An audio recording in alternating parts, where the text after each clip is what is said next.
વડોદરા શહેરના દંતેશ્વર તળાવમાંથી પારાવાર દુર્ગંધ આવી રહી છે। યોગ્ય સફાઈના અભાવને કારણે આ તળાવ પ્રદૂષિત થતા અને દુર્ગંધને પગલે સ્થાનિક રહીશો પારાવાર મુશ્કેલીનો સામનો કરી રહ્યા છે। છેલ્લા ઘણા સમય ઉપરાંતથી દુર્ગંધની સમસ્યા સતાવી રહી છે, ત્યારે પાલિકા દ્વારા યોગ્ય સાફ સફાઈ પણ કરવામાં આવતી નથી, જેને કારણે સ્થાનિક રહીશોને મુશ્કેલીનો સામનો કરવો પડી રહ્યો છે અને રોગચાળો પ્રસરે તેવો પણ ભય સતાવી રહ્યો છે।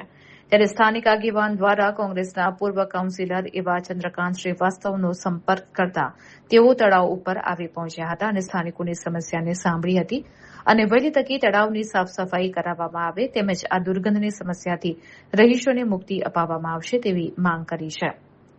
તેઓએ જણાવ્યું હતું કે બ્યુટિફિકેશનના નામે ફક્ત નામ પૂરતી કામગીરી આ તળાવ ઉપર કરવામાં આવી છે અને કામગીરીના નામે ભ્રષ્ટાચાર આચરવામાં આવ્યો છે।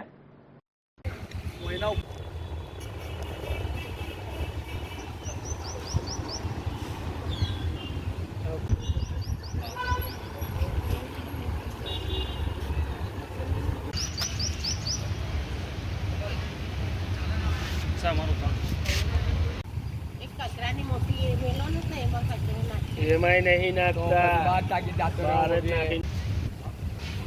आता है कि नहीं तेरे को बनता है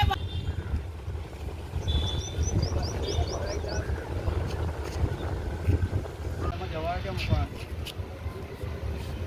1 2 3 4 5 6 ओके।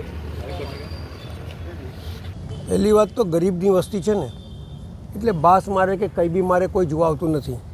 આ તળાવ જો અલકાપુરીમાં હોત ને તો કારનું સાફ થઈ ગયું હોત, અને ગરીબ વસ્તી છે, કાયદાનું જ્ઞાન છે નહીં, એટલે પાસ કેટલા દિવસથી મારે છે, બધા બૂમો પાડે છે તોય આવતા નથી।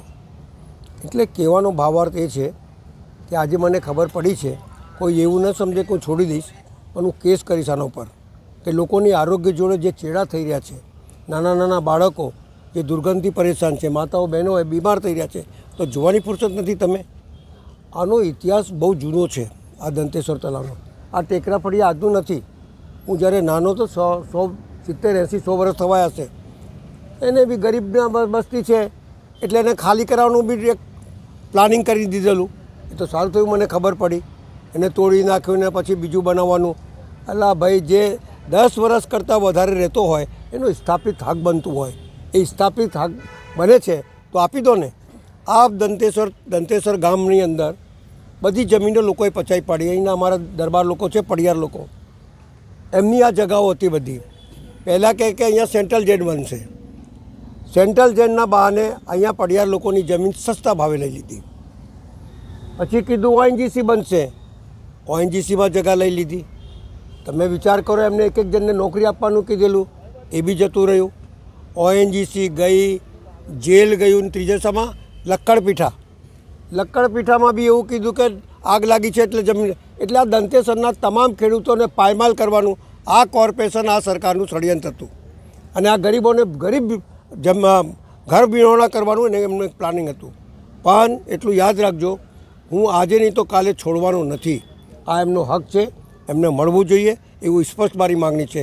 અને જે જમીન લીધી છે, કારણ કે એ લોકો ખેતી કરતા હતા, તમે લીધું સેન્ટ્રલ જેલ બનાવવા માટે, અને સેન્ટ્રલ જેલ તો બની નહીં, તો તમે ખેતી કરો છો, તો ખેતી તો અમારો ખેડૂત બી કરતો હતો, તો 10 વર્ષ કરતાં જે જગ્યા જેના માટે લીધી હોય, નિમ કરી હોય, એનું તમે પાલન ના કરો તો પાછી આપી દેજો।